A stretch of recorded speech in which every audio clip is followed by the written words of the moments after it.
E já vamos começar aqui com a eleição do Congresso, hein? O presidente da Câmara dos Deputados, Arthur Lira, realiza hoje uma festa. Só que é uma festa de despedida. Ele deixa o cargo amanhã, quando os deputados vão escolher um novo nome para chefiar a casa. Lira convidou todos os deputados para esta farta celebração na residência oficial da presidência da Câmara, que fica localizada no Lago Sul de Brasília. Quem deve assumir o cargo de Lira, claro, é o deputado Hugo Motta, que já tem o apoio de pelo menos 17 partidos e deve ter um recorde de votação. Antes da eleição, o ex-presidente Jair Bolsonaro deve se reunir com deputados do PL na sede do partido. Durante o encontro, Bolsonaro deve enfatizar a importância de apoiar o deputado Hugo Motta, que também é apoiado pelo PT. O encontro deste sábado também servirá para traçar as diretrizes da oposição para o novo ano legislativo. Paulo Loyola, há muito o que Arthur Lira e os deputados do Centrão comemorarem nesta festa?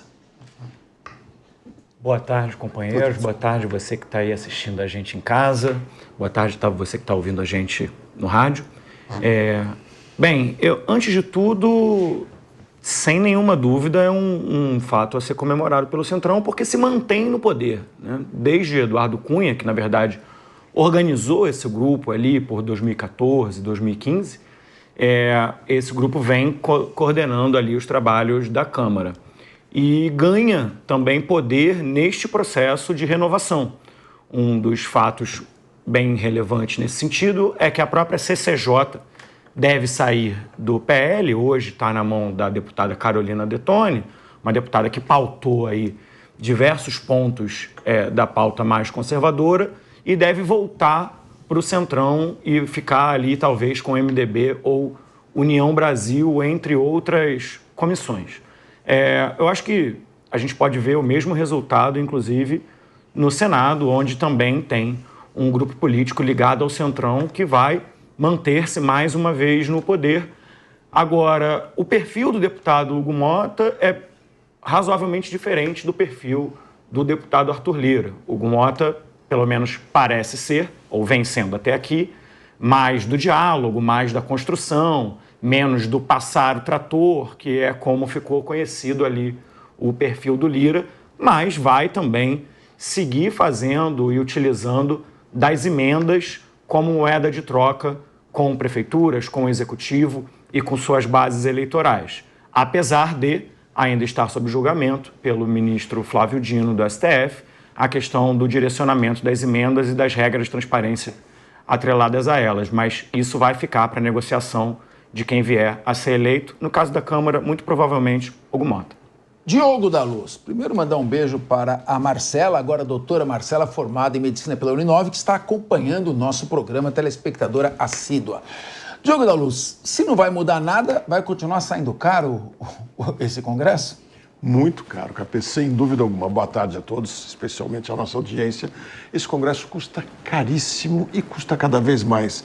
E eu acho incrível eles estarem comemorando, ou melhor, não acho incrível não, porque eles têm o que comemorar. Nós, brasileiros, que não temos nada que comemorar, porque nem mesmo o orçamento de 2025, amanhã é dia 1º de fevereiro, nem mesmo o orçamento de 2025 eles fizeram ainda.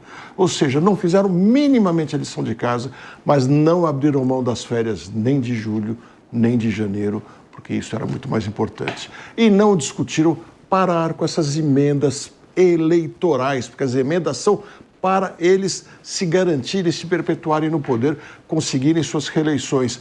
E não tem o menor sentido. Quem faz o orçamento, que é o Congresso, não pode gastar o dinheiro, investir nem coisa nenhuma. Ele tem que fazer, entregar para o Executivo, executar, esse é o nome, Executivo executa, e fiscalizar o Executivo. No momento que ele passa a também gastar o dinheiro do orçamento, ele não vai fiscalizar mais, porque vai fiscalizar a si próprio. E sabemos que essas emendas são uma verdadeira vergonha, porque ninguém entende como vai o dinheiro nem para onde vai. Renato Dorgan, Como fica agora o Poder Executivo? Porque o governo tem tido uma relação mais ou menos fisiológica com esse Congresso Nacional, para ser eufemístico, né? Como é que fica? Já custou 50 bilhões de reais, essas emendas são emendas suspeitas, estão sob investigação no Poder Judiciário, o Supremo Tribunal Federal, diz que está um pânico generalizado no Congresso Nacional, e o que tudo indica, vai continuar essa mesma coisa. Infelizmente, o Congresso brasileiro, ao longo dos anos, foi ficando dessa maneira, né? Além de tudo, a gente vem sentindo nas últimas legislaturas uma certa decadência do nível dos parlamentares, né? E a questão de muito mais interesses pessoais do que interesses reais da população e das suas localizações sendo atendidas. O governo federal, eu acho que vai ter que continuar. Isso meio que é uma tradição brasileira, esse toma lá da cá e essa relação complicada. O que eu acho que o fim da era Arthur Lira foi uma era muito conturbada, né? Que eu acho que é uma truculência muito maior do que antigos presidentes do Congresso, não que não tivesse essa relação em vários momentos promíscua ali entre as verbas, as emendas parlamentares e o Executivo e o próprio Congresso. Mas com o Arthur Lira essa relação ficou muito explícita, muito escancarada. O orçamento secreto ali da era Bolsonaro, inclusive ali foi muito discutido. Agora esse processo, esse modus operandi continuou ali na era Lula também, aquela coisa muito escancarada. A questão das emendas em si, eu não vejo, se elas forem bem delineadas e tiverem um teto ali, mínimo ali, que não precisa ser uma coisa escancarada, eu não vejo um problema muito sério de deputados terem emendas ali claras, definidas, para suas localidades ali. A gente, inclusive, mesmo a gente não sendo num sistema de voto distrital, a atuação parlamentar acaba sendo, em muitos momentos, uma atuação de voto distrital né, com localidades ali, ele tem que atender. As emendas eu não vejo um grande problema. O problema é a falta de transparência, é o tomar lá da cá, e daí é o condicionamento de votações mediante o pagamento dessas emendas. Aí a relação fica promíscua.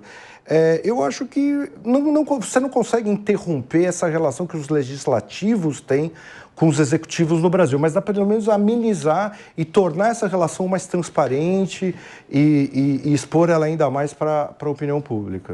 Mas, Dorgan, como dizia Paracelso, que é aquele físico alemão e suíço, a diferença entre o remédio e o veneno era a dose, né? Exato. Muita emenda parlamentar, muita irregularidade, para muitas ONGs que não têm controle, que não têm transparência, para obras que são realizadas pelas empreiteiras dos próprios parlamentares. Isso. Então, na verdade, não é o problema das emendas, como você muito bem colocou, mas, de certa forma, de um desvio na utilização dessa finalidade.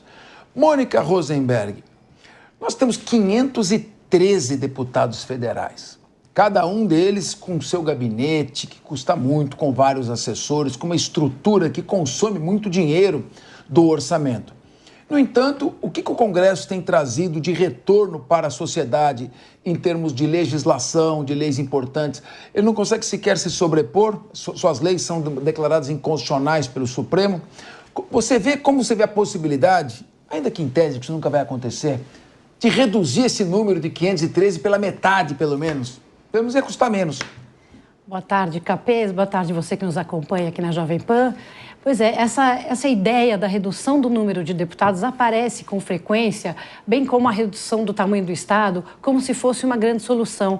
E, na verdade, eu fico muito preocupada, porque se nós reduzirmos o número de deputados, como não vamos reduzir o tamanho da população brasileira, o que nós estaríamos fazendo é concentrar poder na mão de menos pessoas, ou seja, o poder que hoje está distribuído em 513 e mais os senadores, estaria distribuído entre menos pessoas e não tenho certeza se isso realmente reduziria o custo, porque apesar do custo de cada gabinete ser muito grande, o custo maior é o custo da estrutura toda do Congresso, que é uma estrutura muito bem construída. Então, são técnicos muito competentes, muito capazes. Então, não basta reduzir o número de deputados e não resolve o problema. Então, a gente precisaria mudar o foco e talvez entender a importância que eles têm. Não é reduzir o número deles, mas aumentar a cobrança, aumentar o olhar em cima deles, entender que o parlamentar, gente, é a pessoa que te representa. Quando você dá o voto para o executivo, você está escolhendo um gestor, uma pessoa que vai realizar. Mas quem está decidindo os rumos da nação, quem define as prioridades, é o Congresso, ele fala em nosso nome. Por isso que aquele desenho que é assim, o côncavo e o convexo, para escutar a sociedade. E o Congresso não está nos escutando. Capês, você falou muito bem da qualidade das leis que saem do Congresso. Não é só pela qualidade das leis que nós devemos julgar os nossos deputados e senadores. É pela fiscalização, é pela sua atuação na aprovação do orçamento, é talvez pela discussão de um plano plurianual para o Brasil. E eu, por isso, acho bom que nós finalmente estamos olhando esse momento da eleição dos presidentes da Câmara e do Senado, porque até hoje isso passava ali meio da surdina e eles são personagens importantíssimos do poder no Brasil, tanto quanto o presidente. Muito bem, eu concordo com o raciocínio da Mônica, mas pelo menos teria uma coisa que seria boa. O Congresso Nacional custa 11 bilhões de reais aos cofres públicos por ano. São 44 bilhões em 4 anos, mais os 50 de emenda parlamentar. Se pudesse reduzir pela metade, gastava pelo menos menos, né? Mas é que desses 11 bilhões, isso não é um gasto por gabinete. Se você dividir pelo número de deputados, você vai ver que mesmo reduzindo ainda tem um gasto ali que é geral, que é de todos eles. Precisa sim reduzir.